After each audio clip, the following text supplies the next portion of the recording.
We've covered a wave of violence swept across blue cities this 4th of July weekend, with Boston, though, getting especially hit hard.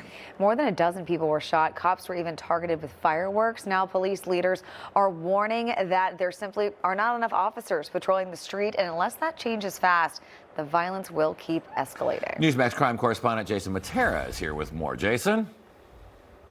Yeah, Mark, Charlotte, the violence over Independence Day weekend was bad enough, but it's the brazen attack on police officers that has the law enforcement community especially alarmed.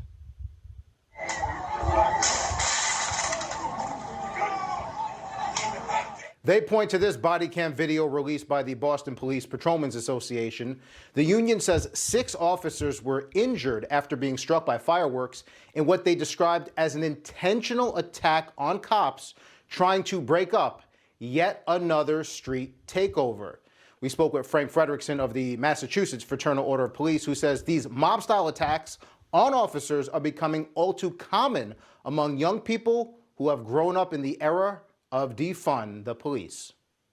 When you look at what happened in 2020 during the George Floyd riots, I personally was involved in some of the protests and watching firsthand how young kids watched their parents unglue in front of them and like spit on police officers, yell and saying the most vulgar things in the face of the police officers, but that's how they learn.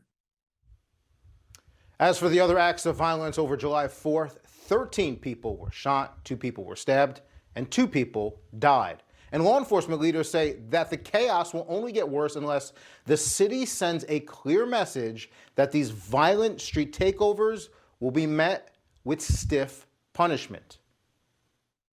This was really bad. This weekend was really bad. And if they don't really take this seriously and follow through with it, then it's really going to send a much stronger message that, hey, we don't really care about our police.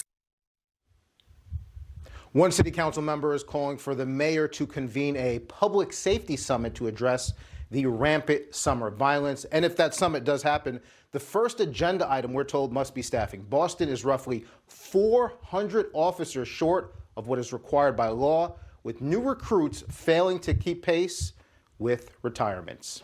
Mark, Charlotte. And you know, it's so sad when he says that it's a lot of young people who are really just following in the footsteps of their parents. That's all they know, is that kind of behavior with no consequences at all. Jason, thank you.